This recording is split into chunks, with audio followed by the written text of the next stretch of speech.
Tá, obrigado. Graça e paz, irmãos.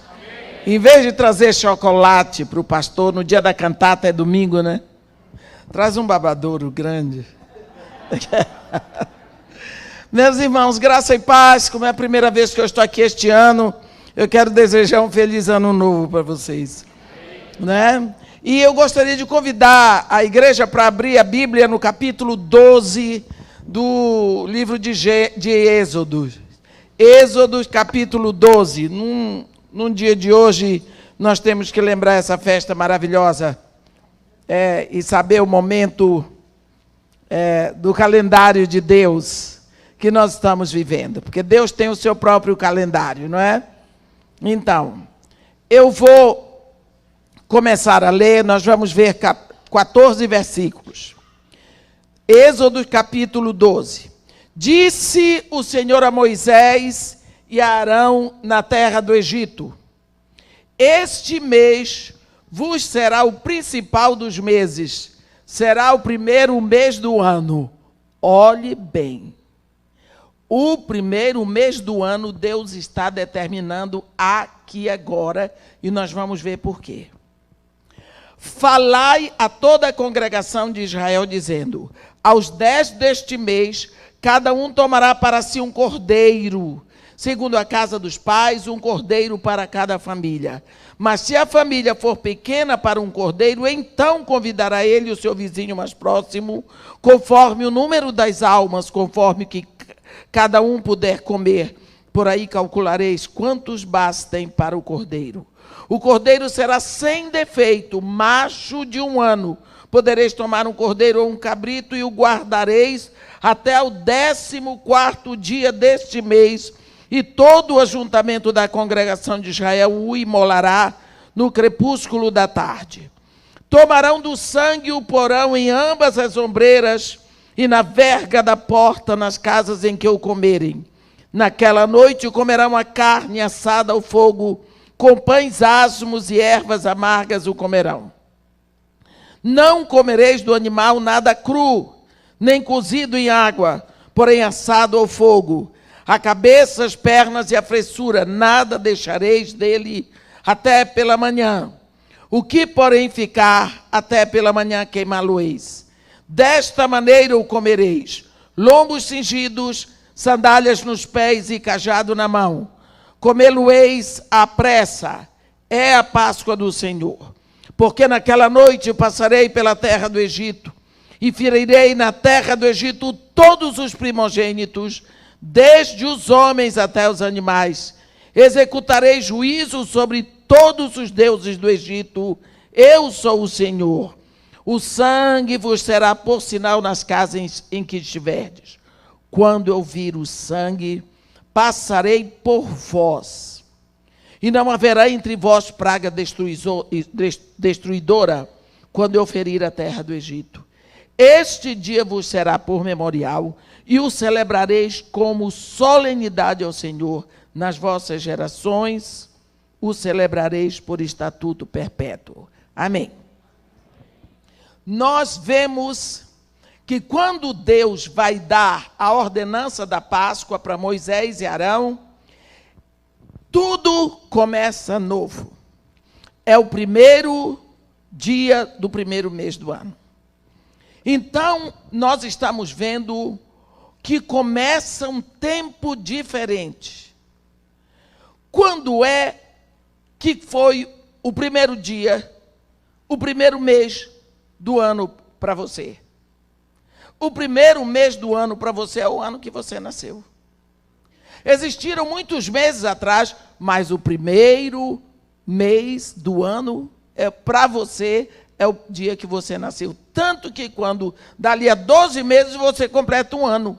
O primeiro dia do ano, primeiro mês do ano, é o ano que você nasceu. Então você veja que Deus interrompe aqui a história e diz: este mês vos será o principal dos meses, será o primeiro mês do ano. Quer dizer, vai haver um novo nascimento, vai começar uma nova história. Daqui em diante é outro calendário, porque eu vou fazer alguma coisa especial.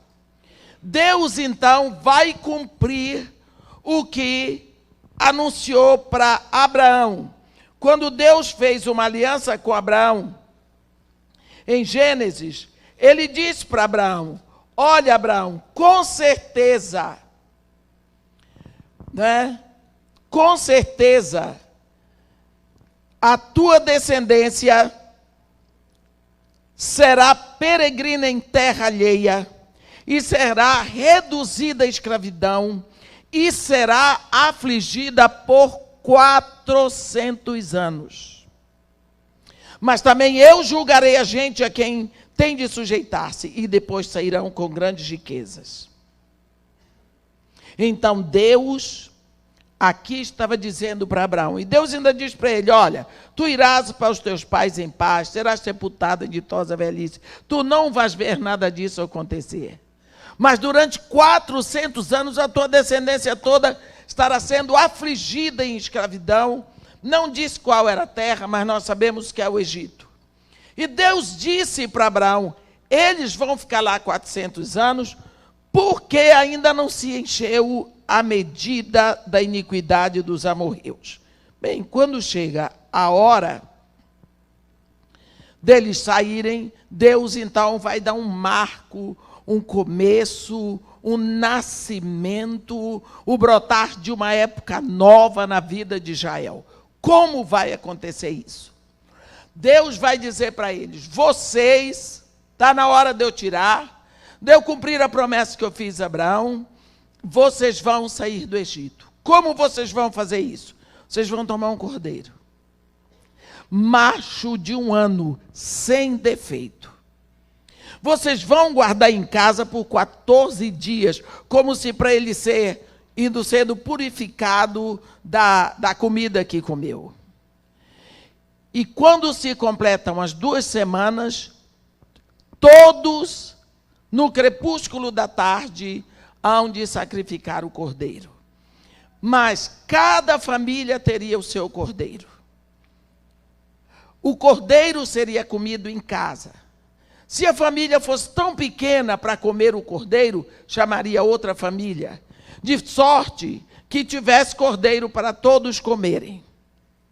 Então, nós vamos ver aqui que Deus está sacrificando um cordeiro para cada família, porque Deus ia mandar o anjo da morte visitar o Egito aquela noite. E quando o anjo da morte passasse, ele não entraria nas casas que estivessem marcadas pelo sangue do cordeiro sacrificado, porque na hora que eles sacrificavam o cordeiro, eles pegavam do sangue desse cordeiro, passavam nas vergas das portas. E Deus diz para ele: o sangue vos será por sinal nas casas em que estiverdes. Quando eu vir o sangue, passarei por vós, e não haverá entre vós praga destruidora quando eu ferir a terra do Egito. Nós vemos isso aqui. Nós sabemos que isso é uma ordenança para os judeus. Hoje nós não matamos cordeiro, nada disso. Mas não nos custa orar na nossa casa em voz alta nessa época, colocar a mão nas janelas, nas portas, andarmos pelas entradas e saídas do nosso apartamento, proclamando o valor do sangue de Jesus, do Cordeiro de Deus sobre a nossa família. É importante que você se lembre disso na sua casa. Proclame no reino do Espírito o valor do sangue do Cordeiro sobre a sua casa. Proclame isso nas entradas e nas saídas, porque aqui nós temos. Então, Deus disse: vai comer o cordeiro da seguinte maneira: você vai comer com ervas amargas e pães asmos. Então, como você vai comer o cordeiro? Assado. Lombos cingidos, sandálias nos pés, cajado na mão. Todo homem, quando entrava em casa, ele tirava a sandália e botava perto lá da porta quando ele entrava, porque vinha da rua com muita poeira. Hoje em dia, a gente não anda com poeira. Hoje em dia é do apartamento para dentro do carro para o elevador, e assim não dá poeira Mas assim mesmo tem pessoas que com o sapato que andaram lá fora não andam dentro de casa. Não é? Meu filho tem essa mania com a mulher dele, eu botei o apelido deles, doutores bactéria, porque tudo é bactéria. Mas eles têm lá as suas razões, principalmente no tempo que a gente tem criança engatinhado. Então eles botavam a sandália perto da porta. O cajado que todo homem carregava, botava ali perto da porta, tirava a capa e botava pendurada ali. Na hora de sair, calçavam a sandália, botavam a capa, pegavam um cajado para sair. O cajado era a última coisa que pegavam. Mais ou menos, nós hoje, quando vamos sair, mulher, a última coisa que pega é a bolsa. Não é? O homem, a última coisa que pega é a chave do carro. Você não pega a chave do carro, aí você vai tomar café, para depois se arrumar. Não, a última coisa, passa a mão na chave do carro e vai, porque está saindo. Então, o que Deus está dizendo para eles, é assim que vocês vão comer o cordeiro. Lombos cingidos, sandália nos pés, cajado na mão, pronto para sair. Significa que quando esse cordeiro entra no seu corpo, você sai da escravidão do Egito. Significando que um dia, quando o Cordeiro de Deus entrasse no nosso coração, nós vamos sair da escravidão do pecado, do Egito, do pecado na nossa vida. Aqui nós estamos vendo o cumprimento de uma profecia. Que profecia? Quando Deus fala com Abimeleque, eu creio que é no capítulo 20 de Gênesis, Abraão tinha mentido para Abimeleque e disse para Abimeleque que Sara era irmã dele. E Sara também concordou em dizer que ela era irmã de Abraão, porque ela era meia irmã de Abraão, né? Aí Deus aparece para Abimeleque em sonho e diz para ele, no versículo 7, agora, pois, restitui a mulher ao seu marido, pois ele é profeta, e intercederá por ti e viverás. Porém, se não lhe restituires, sabes que certamente morrerás, tu e tudo o que tens. Significa, Deus aqui está proclamando o primeiro profeta, Abraão. É Deus que está dizendo que Abraão é profeta. Aí você diz, mas cadê o livro da profecia de Abraão? Quando foi que Abraão profetizou? Como que ele é profeta? A gente tem um livro de tantos profetas na Bíblia, cadê o livro da profecia de Abraão? Deixa eu lhe dizer, Abraão profetizou uma vez. Mas a profecia de Abraão cobre a Bíblia toda e toda a eternidade. A profecia ele profetizou em Gênesis. Em Apocalipse ainda se fala. E vai por toda a eternidade. No capítulo 22 de Gênesis você encontra a profecia de Abraão. Deus falou com Abraão assim, Abraão, vai à terra de Moriá e lá, sobre um dos montes, oferece em holocausto a mim o teu filho único que amas. Abraão, coitado, já tinha mandado embora Ismael, só tinha Isaac. Eu não sei nem se ele falou com Sara. Pegou o menino e os servos e o jumento e partiram para a terra de Moriá. Ao terceiro dia ele avistou o monte e no versículo 5 de Gênesis 22 ele diz para os servos, ficai aqui com o jumento, eu e o menino subiremos e havendo adorado voltaremos. E eles vão subindo e Abraão coloca a madeira, a lenha, nos ombros de Isaac. E ele vai subindo, coitado, o coração rasgando, sangrando, doendo. Ele era um homem de mais ou menos 115 anos. Subindo, e de uma hora para outra, aquele adolescente diz, pai, aqui eu tenho a lenha, tu tens o fogo, mas e o cordeiro para o holocausto? Onde está o cordeiro para o holocausto? Como vamos adorar sem ter o cordeiro. E Abraão disse para o filho: Jeová Jiré, o Senhor proverá para si o cordeiro. E deitou o menino. Isso faz de Isaque um tipo cristológico, porque um dia também Jesus subiu aquele monte carregando a lenha da cruz para ser sacrificado nela, não é? Então isso, nós vemos que Abraão, quando deitou o menino para sacrificar, que ele levantou o cutelo, Deus disse: Abraão, ele disse: eis-me aqui, Senhor. Deus disse: chega. Como tu não negaste o teu único filho que amas em holocausto a mim, eu juro por mim mesmo que não negarei o meu único filho que amo em resgate por ti e por tua descendência. Enquanto Abraão estava subindo o monte com Isaque, sabendo que ia sacrificar o filho, no outro lado da encosta, Deus ia subindo um cordeiro para morrer no lugar de Isaque. Abraão não sabia que a providência estava subindo no mesmo ritmo dele. Você está vendo, meu irmão? Quantas vezes você está agoniado, pedindo alguma coisa a Deus? Você ora e ora e ora. Você não sabe, é que quando você está andando naquela dor, a misericórdia e a solução de Deus estão andando junto com você. Enquanto Abraão subia o monte, na outra encosta subiu o cordeiro para morrer no lugar do filho dele. Nesse primeiro momento você vê um cordeiro substituir na morte uma pessoa. Um cordeiro foi morto para que Isaque não morresse. Essa profecia do cordeiro, ela é dinâmica. Ela vai se estendendo.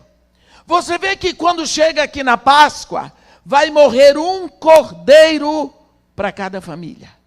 Lá no Monte de Moriá, foi um cordeiro para substituir uma pessoa na morte. Aqui é um cordeiro para que uma família não morra, porque o sangue daquele cordeiro está na porta. Então, Deus vai executar juízo sobre todos os deuses do Egito. Ele disse: executarei juízo sobre os deuses do Egito, eu sou o Senhor. Cada praga, meus irmãos, daquela que teve no Egito, é um deus deles que está sendo derrotado. Às vezes eu fico impressionada com o que nós fazemos na igreja, não prestamos atenção às coisas. Ora, houve tantas pragas no Egito, mas uma delas eu gostaria de chamar a atenção aqui, é a praga das moscas. Existe um demônio, Belzebu, ou Baal-Zebub, que é o senhor das moscas e dos mosquitos. Ele é que comanda todas as pestes. Nós estamos debaixo de uma situação de um mosquito aí que já se travestiu de tudo. Eu nunca vi um mosquito prosperar tanto. Ele, há muito tempo, dava uma febre. E daqui a pouco ele já vem com zika e vem com chikungunya. Eu fiquei apavorada com o que eu vi no sertão da Bahia, lá em Jacobina. Eu fui pregar numa igreja, cheguei lá, cadê o pastor? O pastor tem casa que está com chikungunya. Eu, Chico, o quê? Chikungunya, eu não sabia, foi ano passado. Visitar o pastor estava lá impedido, coitado. Precisava ver a situação do homem. É muito sério no calor do sertão, as pessoas andarem de calça comprida e meia, porque o mosquito só voa a determinada altura, porque senão ele pica. E a coisa pode progredir para a morte. Eu disse: por que vocês não expulsam Baal-Zebub? Por que vocês não expulsam Bezebu?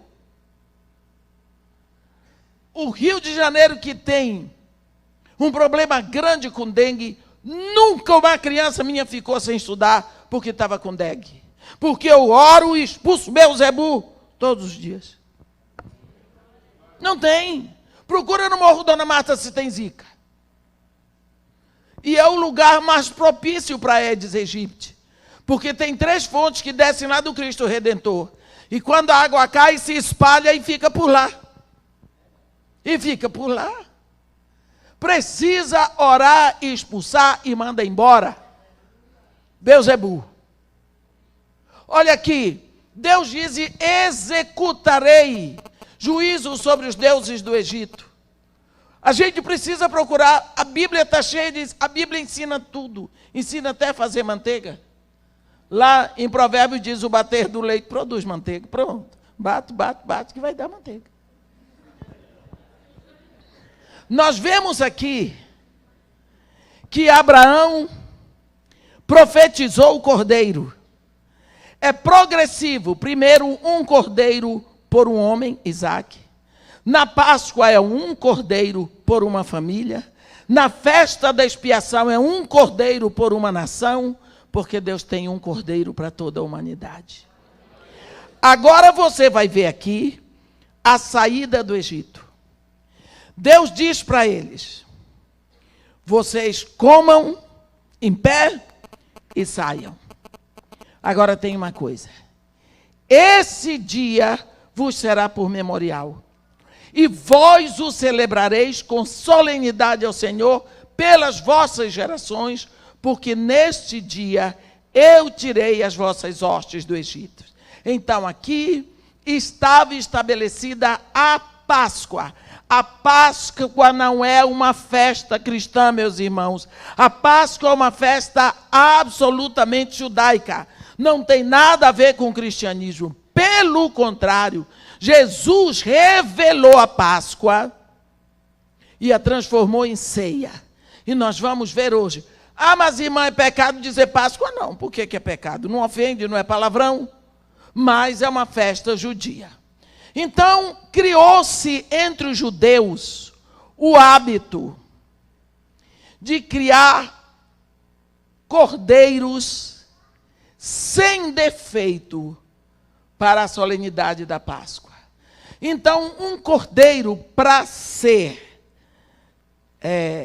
comido na Páscoa, para ser oferecido na Páscoa, ele tem que ser absolutamente perfeito. Então, tem pessoas que só vivem disso, de criar e produzir cordeiros para a Páscoa. Nós vemos que eles passaram porque Deus disse que era para celebrar pelas vossas gerações todos os anos, na metade do primeiro mês. Eles celebram a Páscoa. Como é que eles fazem? Eles põem o cordeiro, eles põem as ervas amargas, eles colocam os pães asmos e eles colocam 4 taças no centro com vinho. Toda a liturgia da Páscoa será em volta dessas 4 taças. Por quê? Elas representam as 4 promessas que Deus faz quando vai livrar os israelitas. No capítulo 6 de Êxodo, no versículo 6, começa assim: portanto, diz aos filhos de Israel, primeira promessa, eu sou o Senhor e vos tirarei de debaixo das cargas do Egito. Primeira. Segunda, vos livrarei da sua servidão. Terceira, vos resgatarei com braço estendido e com grandes manifestações de julgamento. Quarto, tomar-vos-ei por meu povo e serei vosso Deus.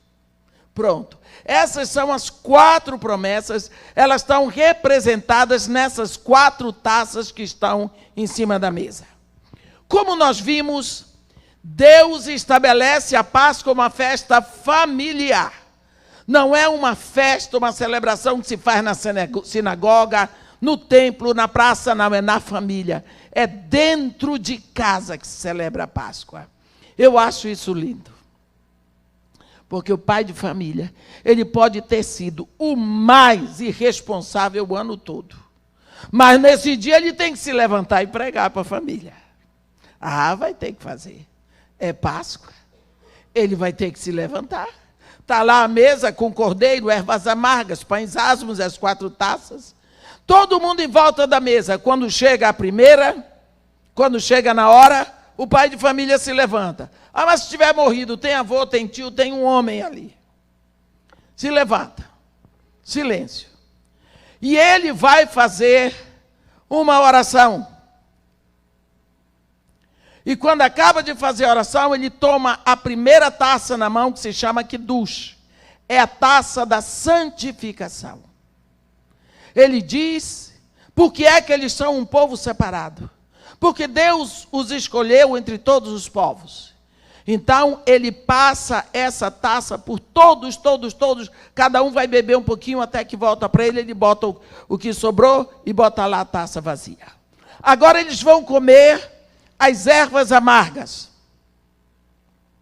E em seguida, ele levanta a segunda taça. E essa taça se chama Hagadash. É a taça da explanação. Alguém da mesa vai perguntar, papai, vovô, titio, por que a Páscoa é uma refeição separada de todas as outras? Então, ele agora vai explicar por que eles são um povo separado. Ele vai explicar o que aconteceu no Egito. Ele vai contar toda a história da instituição da Páscoa. O que foi que aconteceu naquele dia? Ele vai dizer que a Páscoa lembra o dia em que o anjo da morte visitou o Egito. Em cada casa ele deixou pelo menos um morto. Porque o anjo da morte levou todos os primogênitos dos homens e dos animais. Mas nas casas onde estava marcada com o sangue do cordeiro, não houve morte. Ele explica tudo. Então eles comem o cordeiro e passam essa segunda taça. Agora, vai chegar a hora do pão. Então, ele toma o pão, ele toma o pão e diz, este é o pão da aflição que os nossos pais comeram na terra do Egito. Tomai, parti e comei. É a hora que eles choram. Que eles lembram de tudo que Israel sofreu no Egito por 400 anos. Eles choram, eles gemem de dor. Então ele passa o pão e eles tomam essa terceira taça. E depois tem a quarta taça, que é a taça do grande Halel, é a taça do agradecimento, é a taça da festividade, é o Salmo 136. E acabou a solenidade da Páscoa. Foi bem preparada, mas é rápida. E a liturgia dela acaba logo e acabou a celebração da Páscoa.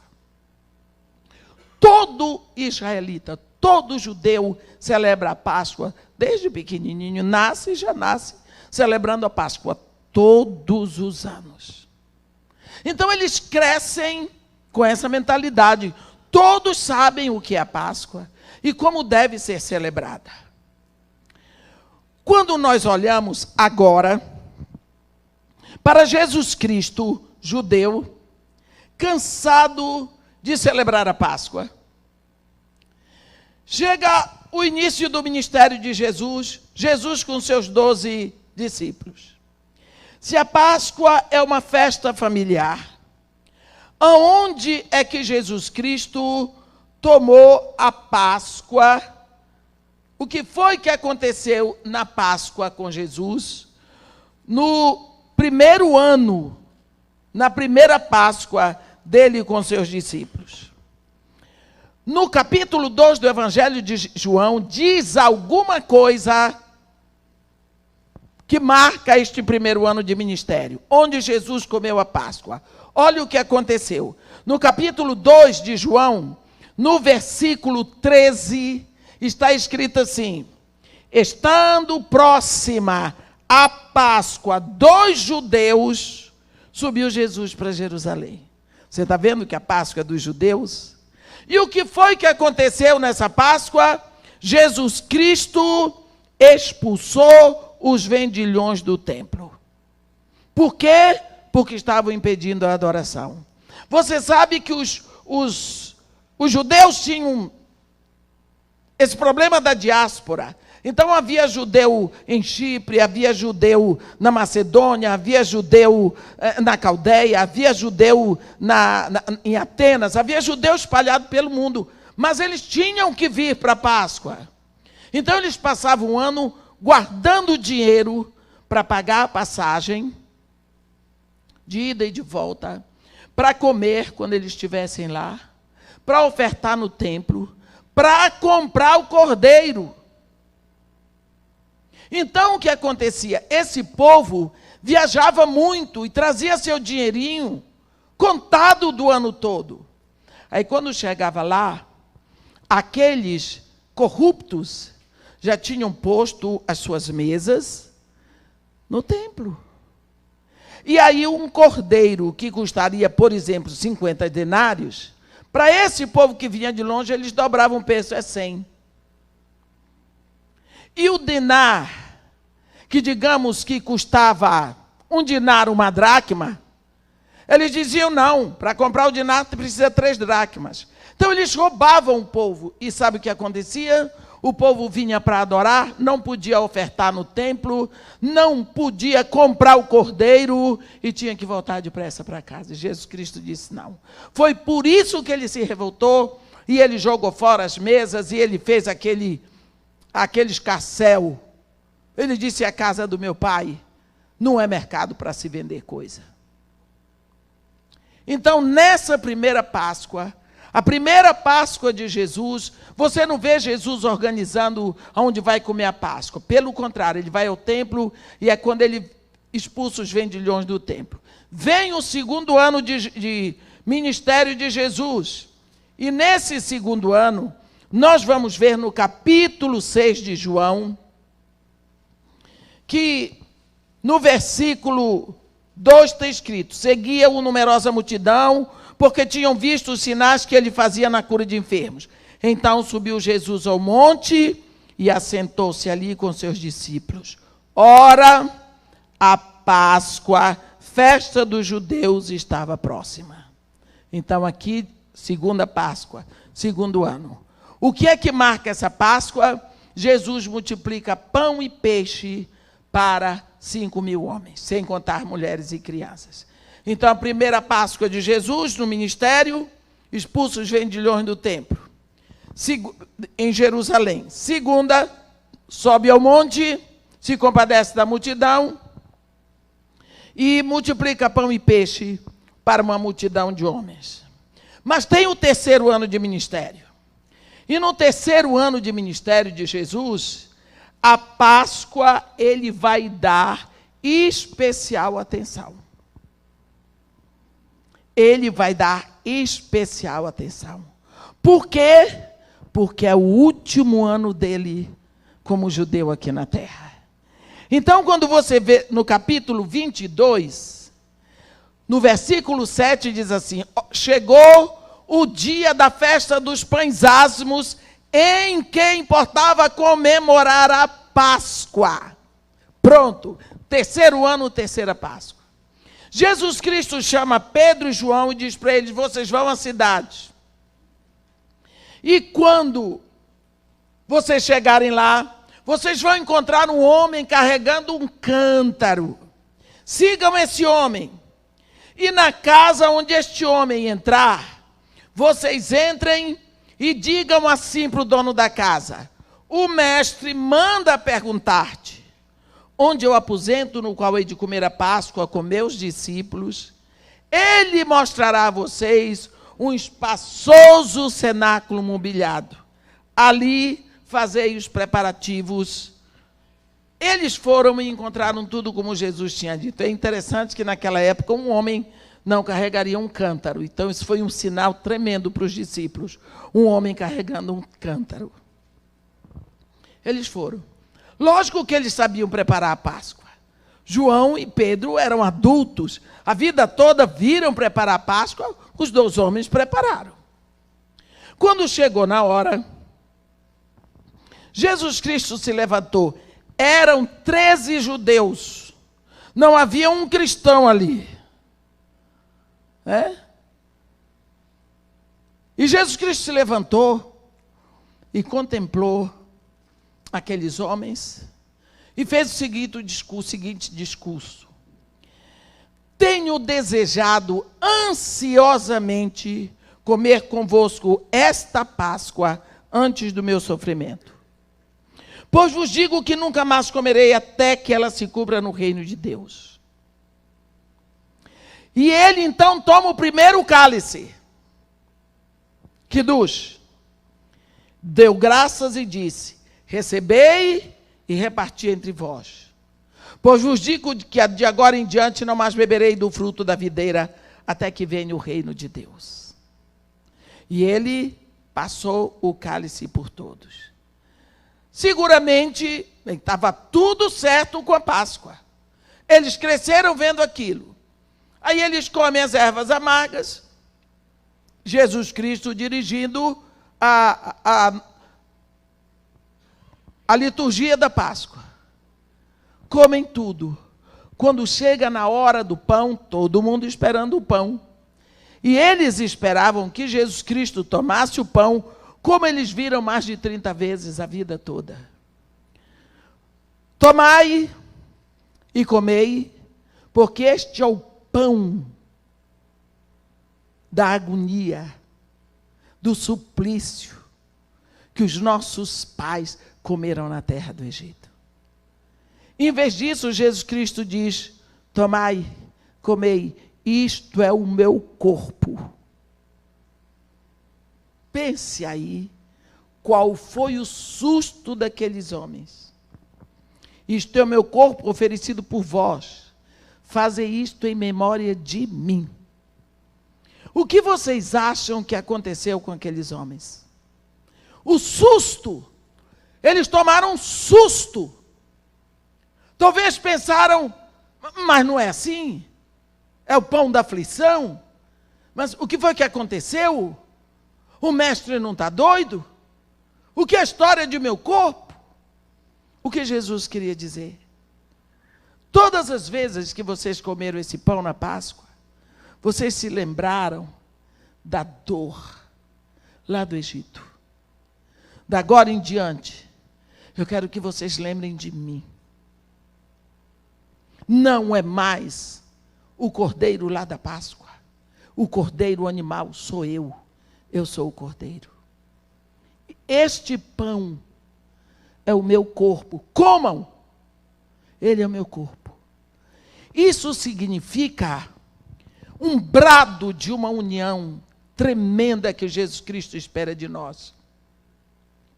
Porque se você comer um pão com queijo antes de vir para cá, e quando chega aqui na igreja você lembra que você não pode comer queijo sob pena de morrer, você corre daqui para o hospital, chora para o médico, me opere e tire de mim o queijo que eu comi. O que é que o médico vai dizer? Negativo, não dá. Porque a sua digestão já começou. Esse queijo que você comeu já está espalhado no seu corpo todo. Os nutrientes dele já estão até no seu sangue. É impossível separar esse queijo de você. Quando Jesus Cristo diz, coma, este pão é o meu corpo dado por vós. Ele está dizendo assim, assim como este pão vai estar dissolvido em vocês, de tal maneira que ninguém poderá separar você deste pão, é assim que eu quero estar em vocês, dissolvido, misturado, tão unido com vocês, que ninguém possa nos separar. Portanto, quando vocês comerem o pão, lembrem de mim, não lembrem mais do Egito, não lembrem do sofrimento do Egito, não lembrem da aflição do Egito, lembrem da libertação que vocês têm no meu corpo. E a Bíblia diz, semelhantemente, depois de cear, tomou o cálice, dizendo, Este é o cálice da nova aliança no meu sangue derramado em favor de vós. Cálice, aí vem outra bomba na cabeça dos discípulos. Este é o cálice da nova aliança no meu sangue. Ele não está dizendo de uma nova aliança, ele diz da. Ele está se referindo a uma nova aliança que já era conhecida. Por quê? Porque havia um nó quando o profeta Jeremias. Porque toda aliança tinha que ser selada com sangue. Então nós vamos ver que quando Deus faz a primeira aliança, no capítulo 15 de Gênesis com Abraão, houve derramamento de sangue de animais. E os animais cujo sangue foi derramado, foi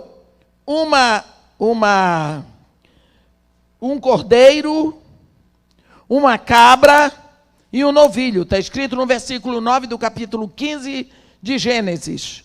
Um novilho, uma cabra e um cordeiro, cada qual de 3 anos.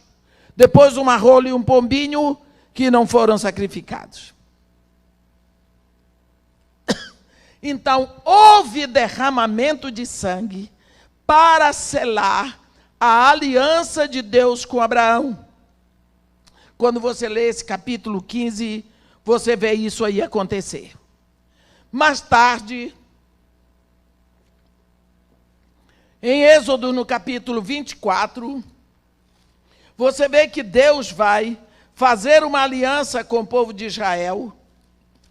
E nesta aliança vai haver sangue. Essa aliança também é selada com sangue, sangue de novilhos. A Bíblia diz assim, no versículo 5, e enviou alguns jovens dos filhos de Israel, os quais ofereceram ao Senhor holocaustos e sacrifícios pacíficos de novilhos. Moisés tomou metade do sangue e os pôs em bacias, a outra metade aspergiu sobre o altar, e tomou o livro da aliança e o leu ao povo, e eles disseram, tudo o que falou o Senhor faremos e obedeceremos. Então tomou Moisés aquele sangue e o aspergiu sobre o povo e disse, eis aqui o sangue da aliança que o Senhor fez convosco a respeito de todas essas palavras. Aí, então você vê, mais uma vez, sangue de novilho para corroborar essa aliança. Mas eles não cumpriram aliança nenhuma. Eles quebraram a aliança, eles foram de cativeiro, e eles voltaram do cativeiro e quebraram de novo. E prometia, e na hora não fazia nada. Nada. Só que agora, Deus, 700 anos antes de Jesus, Deus, por boca do profeta Jeremias, vai anunciar o que ele vai fazer. E no capítulo 31 de Jeremias, a partir do versículo 31, você vai ver Deus falando. E acontecerá naqueles dias, diz o Senhor, que firmarei nova aliança com a casa de Israel e com a casa de Judá. Não conforme a aliança que fiz com seus pais, quando os tomei pela mão e os tirei da terra do Egito, porque eles anularam a minha aliança, não obstante eu os havê-los desposado. Porque esta é a aliança que farei com eles a partir daqueles dias. Nas suas mentes imprimirei as minhas leis. Também no seu coração eu as inscreverei. Eles serão meu povo, eu serei o seu Deus. Não ensinará mais um ao outro dizendo, conhece ao Senhor. Porque todos me conhecerão, desde o menor até o maior. Porque para com eles usarei de misericórdia, e dos seus pecados jamais me lembrarei. Você vê o autor da carta aos Hebreus repetir isso no capítulo 8, a partir do versículo 8 da carta aos Hebreus. Ele diz, quando ele firma nova aliança, é porque a antiga já está sem validade. Só que quando Jeremias anunciou essa nova aliança, o povo disse, mas aí, cadê o sangue? Qual é o sangue que vai validar essa aliança do profeta Jeremias? Não tem sangue, é um documento sem valor. não tem legitimidade. Nova aliança não existe. Por quê? Porque não tem selo de sangue. Isso foi anunciado 700 anos antes de Jesus vir. Agora, Jesus Cristo se volta para os discípulos e diz claramente: vocês se lembram da aliança falada pelo profeta Jeremias, que todo mundo diz que não vai ter validade, porque não tem sangue? A nova aliança, enunciada pelo profeta Jeremias, vai ser assinada com o sangue que está correndo nas minhas veias. E Jesus sabia que dentro de 24 horas ele estaria morto e enterrado. Então aqui foi uma revelação tremenda que aquele povo teve. Porque agora a nova aliança estaria ali com toda a promessa deles. Para com eles usarei de misericórdia, e dos seus pecados jamais me lembrarei.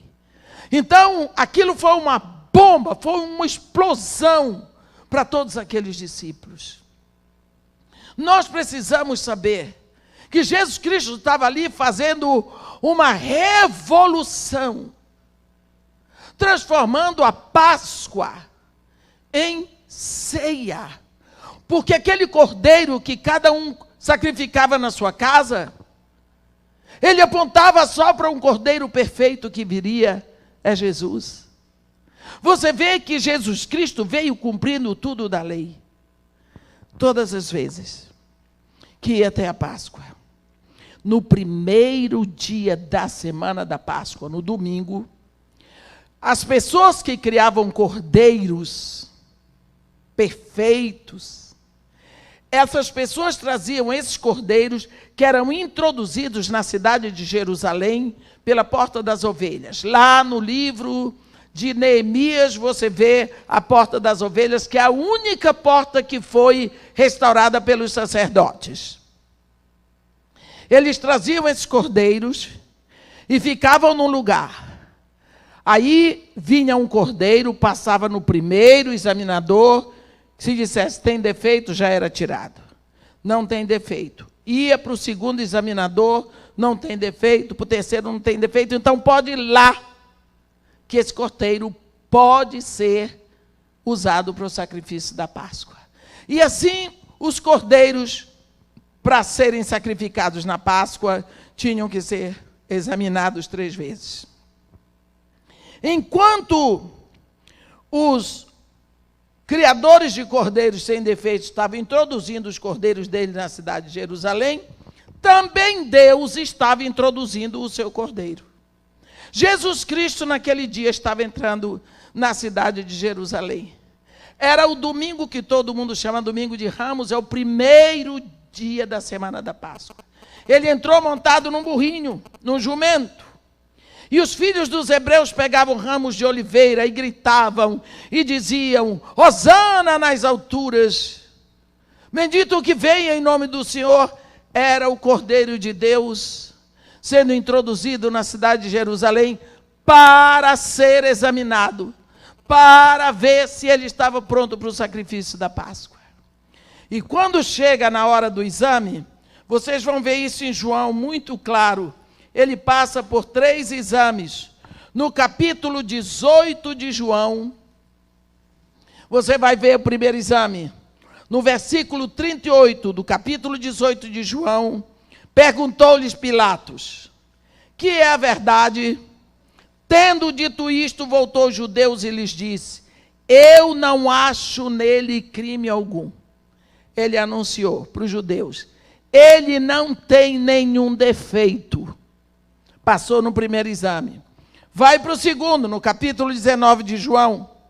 No versículo 3 está escrito: chegavam-se a ele e diziam: salve, rei dos judeus, e davam-lhe bofetada.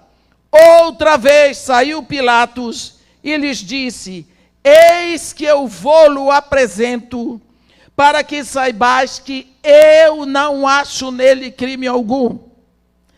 Se ele diz não acho, é porque ele procurou. Ele examinou o Cordeiro de Deus, não achou nenhum defeito.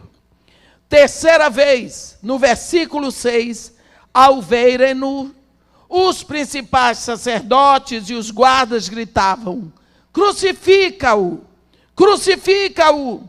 Disse-lhes Pilatos: tomai-o vós outros e crucificai-o. Por quê? Porque eu não acho nele crime algum. Pode sacrificar esse cordeiro. Porque ele não tem defeito, então crucifica. Ele é próprio para o sacrifício da Páscoa. Ele é o cordeiro daquela Páscoa e de toda a nossa Páscoa. Então nós vemos que aqui Jesus Cristo mostrou muito claramente a ceia. Jesus Cristo trouxe para nós como memorial, mas é para lembrar deles. Eu quero lembrar para vocês uma coisa, que quando Jesus Cristo introduz a ceia e revela a Páscoa na ceia, porque tudo aquilo que aconteceu se reportava para Jesus um dia, nós vamos ver que os judeus não entenderam nada, mas eles faziam aquilo ritualmente, ritualisticamente. Aqui Jesus Cristo vê que é um momento tão importante. Quem ensinou sobre a Páscoa, sobre a ceia para Paulo, não foi Pedro, não foi João, não foi Tiago, nada. Foi Jesus Cristo. Lembra quando Paulo foi arrebatado? Que ele diz que ouviu palavras inefáveis? A única carta que fala da ceia é 1 Coríntios, no capítulo 11. Olha o que Paulo diz. No versículo 23, ele diz assim: porque eu recebi do Senhor o que também vos entreguei. O que foi? Que o Senhor Jesus, na noite em que foi traído, tomou o pão, e tendo dado graças, o partiu e disse: isto é o meu corpo que é dado por vós, fazei isto em memória de mim. Por semelhante modo, depois de haver ceado, tomou também o cálice, dizendo: este cálice é a nova aliança no meu sangue. Fazei isto todas as vezes que o beberdes em memória de mim. Por quê? Olhe bem. Preste atenção a essa palavra do versículo 26. Por quê? Todas as vezes que comerdes este pão e beberdes o cálice, anunciais a morte do Senhor até que Ele venha. Então, quando nós estamos ceando, nós não estamos anunciando o Evangelho, nem a alegria, nem a vida. Nós estamos anunciando a morte de Jesus até que Ele venha. Mas, irmã, a morte olha, o nascimento de Jesus não foi suficiente para nos levar de volta para Deus. O ministério de Jesus não valeu para nos levar de volta para Deus. Só a sua morte. Era preciso que Ele morresse do jeito que morreu. Se nós olharmos para trás, nós vamos ver que assim que Jesus Cristo acabou de revelar a Páscoa na ceia, Ele sai cantando o grande Halel. A Bíblia diz que eles saíram cantando um hino, né? É o Salmo 136. Ele sai, eles descem o vale do Quidrom, e em vez de se dirigirem para o lado direito, para o Monte das Oliveiras, eles vão um pouco para a esquerda, para um jardinzinho menor, onde Jesus gostava de ir com seus discípulos, e Judas sabia disso, por isso pôde levar os guardas lá. O jardim do Getsêmani. E quando ele estava lá, a Bíblia fala da grande agonia dele. A Bíblia diz que ele orou 3 vezes a mesma oração. Pai, se for possível, afasta de mim este cálice, contanto não seja feita a minha vontade, mas a tua que estás nos céus. 3 vezes. A Bíblia diz em Lucas que Deus mandou um anjo que o confortava. Que cálice é esse que Jesus não queria beber? Não era o cálice da dor física da cruz, porque Jesus Cristo nasceu para ir à cruz, Ele queria a cruz era a missão de Jesus, era o escopo, era o objetivo. Nós lembramos que quando Pedro tentou dissuadi-lo da cruz, ele disse: arreda, Satanás. E na hora que ele subia para Jerusalém, ele disse para os seus discípulos: É necessário que o Filho do Homem ascenda a Jerusalém para sofrer muito na mão das autoridades, para ser preso, julgado, condenado, crucificado e morto. Então ele sabia e ele queria. Não era também a dor moral da exposição, porque nós sabemos que todo crucificado e todo apedrejado ia nu. Agora pense, prenderam Jesus quinta-feira à noite. Ele foi à cruz sexta-feira de manhã. Faleceu às 3 da tarde. Então vocês acham que alguém disse para ele: ei, Nazareno, você quer ir ali ao banheiro? Não. Todas as necessidades de um crucificado, de um apedrejado, eram ali, era exposto. Essa era a grande vergonha da cruz. Agora você pensa um rapaz de 33 anos, que nunca tinha sido exposto, entre os céus e a terra, diante da sua mãe, das mulheres que o seguiam, seus discípulos, dos curiosos, sufocando para morrer. Qual é este cálice que ele não queria beber? Se nós olharmos um pouquinho para trás, nós vamos ver a Bíblia dizer assim: no princípio criou Deus os céus e a terra.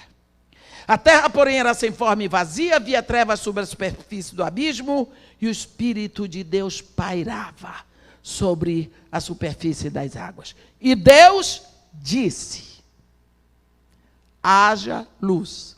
E houve luz. Em seguida, o que é que Deus vai dizer? Haja separação entre luz e trevas. E houve. As trevas Deus chamou noite, a luz Deus chamou dia. Houve, então, tarde e noite, primeiro dia. A Bíblia diz por boca do profeta Isaías que Deus tem uma aliança com o dia e com a noite, de sorte que não faltará nem dia nem noite no seu devido tempo. Deus ordenou separação entre luz e trevas. E luz e trevas nunca vão se misturar. Você vê depois Paulinho de Tarso dizer que união pode haver entre luz e trevas. Não pode. Agora, quando Jesus está lá na cruz, a Bíblia diz que Deus é luz e nele não há treva alguma. Jesus Cristo, quando está na cruz, ele está o tempo todo de frente para o Pai, olhando para o Pai. Você vê que Jesus Cristo fala 7 vezes durante todo o tempo que ele está na cruz. A primeira coisa que ele diz é: Pai, perdoa-lhes, eles não sabem o que fazem. E a outra, a última é: Pai, nas tuas mãos entrego o meu espírito. Então, ele está olhando para o Pai, consciente da presença do Pai o tempo todo. Essa é a forma de se aguentar um sofrimento, é olhando para o Pai. Mas chega a hora da grande dor. É a dor em que Jesus Cristo toma toda a nossa maldição sobre si. Ele pega o pecado do mundo todinho e vem sobre ele. Lá na cruz, ele se faz maldição em meu lugar. Ele toma o meu lugar e o seu lugar. Ele se torna um assassino, um ladrão, um embusteiro, um corrupto, um mentiroso, um marginal. Ele se torna um imoral, um prostituto. Ali, naquela hora, ele se torna uma pústula de pecado. Ele agora é totalmente treva. E o Pai continua sendo luz e não pode haver a união entre luz e trevas. Nessa hora, a união está desfeita. E era esse o cálice que ele não queria beber. E é nessa hora que ele dá o seu grito e o meu grito: Eli, Eli, lama sabachthani. Deus meu, por que me desamparaste? Ele sente a separação. E depois disso ele diz: tudo está consumado. Nós precisamos ser gratos a Jesus, porque ele bebeu esse cálice até a última gota, meus irmãos. Aí ele diz: tudo está consumado. Pai, nas tuas mãos eu entrego o meu espírito. Faleceu. Todo esse pecado da humanidade que vem sobre ele, estava nele. E ele vai ao sepulcro enterrado com o seu pecado, com a sua maldição, com a sua separação, e a minha também. E ele é enterrado com todo o pecado. E ao terceiro dia, Deus o ressuscita dos mortos, e ele tem a vitória sobre a morte, a vitória sobre o pecado, a vitória sobre a separação. E ele olha, então, e diz: e aí, ó morte, cadê a tua vitória? O amor de Deus vence a morte. Então, o nosso pecado foi enterrado nele. A nossa morte foi enterrada em Jesus Cristo. Isso nós precisamos saber. Por isso, todas as vezes que nós tomamos o cálice, anunciamos a morte do Senhor até que Ele venha, porque é nessa morte que nós temos vida, é nessa morte que nós temos vitória, é nessa morte que nós temos acesso ao Pai, é nessa morte que nós de volta estamos com os céus abertos para nós, é nessa morte que nós somos filhos de Deus. Por isso precisamos anunciar essa morte, porque é esta morte que nos dá vitória contra as forças do mal.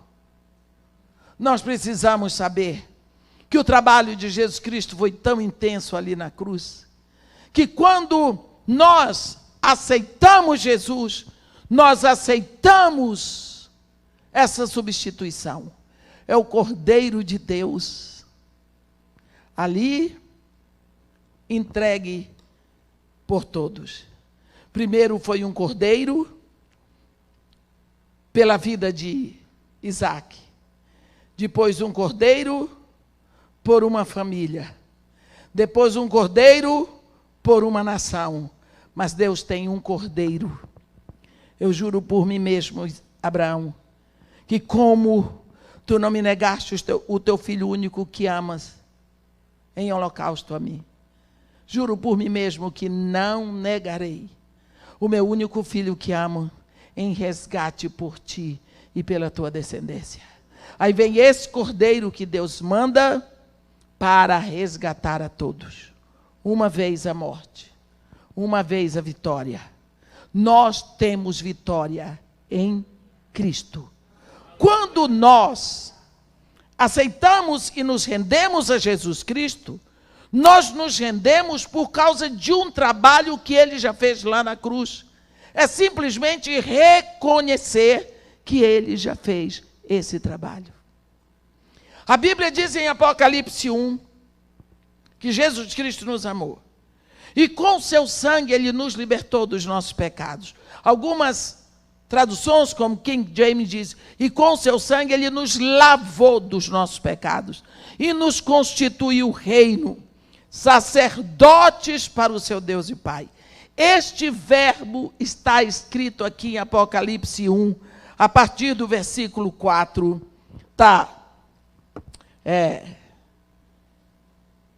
No versículo 5, da parte de Jesus Cristo, a fiel testemunho, primogênito dos mortos, soberano dos reis da terra, aquele que nos ama e pelo seu sangue nos libertou dos nossos pecados e nos constituiu reino, sacerdote para o seu Deus Pai. Você viu que todos os verbos, pode examinar essa palavra, grego, hebraico, alemão, inglês, onde estiver. O verbo nos amou, nos libertou, nos constituiu. Todos esses verbos estão no pretérito perfeito. E o pretérito perfeito significa uma ação completa no passado. Não há como desfazer. Você diz jantei. Eu quero ver você desjantar. Não tem jeito. Bebi. Eu quero ver você desbeber. Não tem jeito. Não tem jeito. Então aqui está dizendo que o que ele fez por nós está feito. Você não é obrigado a aceitar. Mas se você não for tão burrinho, entre nessa e aceite depressa. Porque é de graça. É pela graça de Deus. É só reconhecer que foi Ele que fez para ser o caminho de volta para Deus. Para todos nós. Então está feito. Você já é rei e sacerdote. Rei para reinar soberanamente sobre o pecado. Sacerdote para ministrar ao Pai. Então o trabalho que Jesus Cristo fez está feito. Nós hoje, quando nós seguimos a Jesus Cristo, nós seguimos com gratidão pelo que Ele já fez. Nós não seguimos Jesus pelo que Ele vai fazer, mas pelo que Ele já fez. Seguimos com gratidão pelo seu trabalho por nós lá na cruz. Isso é algo que foi profetizado por Abraão. A Páscoa, Deus usa a profecia de Abraão. E a ceia vem com a profecia de Abraão revelada. E as bodas do Cordeiro é a coroação da profecia de Abraão. Nós estamos no momento célebre do nosso calendário religioso. Nós estamos na semana da Páscoa, mas essa Páscoa não é a mesma dos judeus. Nós estamos celebrando o que aconteceu. É momento de pensarmos, é momento de refletirmos, é momento de procurarmos ver qual é o meu relacionamento com esse Cordeiro. Quando você segue Jesus, você deve seguir a Jesus porque Ele é o Cordeiro de Deus. É aquele que já morreu a minha morte, já levou a minha maldição, já se fez maldição em meu lugar. Na pisadura de Jesus eu já estou sarado. Eu tenho tudo nele porque Ele já fez. Amém? Isso é o que nós celebramos. É tempo para pensarmos essa semana e vermos se nós verdadeiramente estamos olhando para Jesus como Cordeiro. Eu queria que você pensasse nesse momento. Eu não sou de fazer apelo. Não é que eu acho errado. Não é errado. É lindo. Mas meu ministério é mestre. E mestre não faz apelo, mestre ensina. E eu sei que foi Deus que me chamou para fazer isso. Não é? Então eu queria só que você pensasse nesse momento. Você está bebendo este cálice? Quando você toma o cálice da ceia, você anuncia a morte do Senhor. Você tem essa consciência. Você se alegra no que aconteceu com você na morte de Jesus. Você recebe a morte de Jesus com gratidão pelo que Ele fez por você. Você recebe isso com alegria. A vida que nasceu da morte. Se você, aí no seu cantinho, nunca falou com Jesus a esse respeito, vê se você abre seu coração e concorda com a oração que eu vou fazer. Eu quero dizer para você que deve ter alguém aqui que nunca se rendeu, porque eu escrevi um sermão para hoje. Eu escrevi um sermão para hoje, e o sermão para hoje está aqui, e não tem nada a ver com Páscoa. É o Salmo 143, versículo 6. Mas quando eu sentei ali, isso daqui acabou tudo. Então eu queria que agora você pensasse: Senhor, o Senhor fez tantas coisas por mim. Antes mesmo que os meus antepassados existissem, o Senhor tinha me chamado. O Senhor sofreu e chorou, gemeu e suou sangue. Mas o Senhor não desistiu de mim. Cria no meu coração, Senhor, uma situação em que eu possa reconhecer que Tu me amas. Porque de tanto sofrimento que tem passado na minha vida, tanta bestialidade que tem acontecido, eu tenho dificuldade que alguém me amaria a esse ponto. Coloca no fundo do meu coração, da minha alma, que eu jamais vou compreender um amor assim. Mas, Senhor Jesus Cristo, eu quero me render a um tão grande amor. Eu quero te pedir perdão porque quantas vezes eu tenho trivializado o teu sacrifício. Eu tenho negligenciado o teu sangue. Eu tenho tido preguiça de trilhar o caminho que foi aberto através de ti, para que eu possa andar de volta para o Pai. Perdoa-me porque tantas vezes eu tenho tido preguiça até de pensar em ti. Eu te peço nesse momento, Senhor, que durante toda essa semana eu possa pensar, eu possa meditar, eu possa falar contigo, eu possa tirar um tempo para conversar contigo e abrir o meu coração, para que tu saibas que valeu o Senhor. E como valeu? Valeu a minha vida, tu me ressuscitaste espiritualmente. Eu estava morto, o meu caminho era o inferno. Mas agora eu tenho vida. Agora eu tenho meu nome escrito no livro da vida, registrado no céu. O Senhor Jesus, o Senhor me fez filhos de Deus. Por isso, ó Pai, a ti o louvor, a glória, o domínio eternamente. Amém.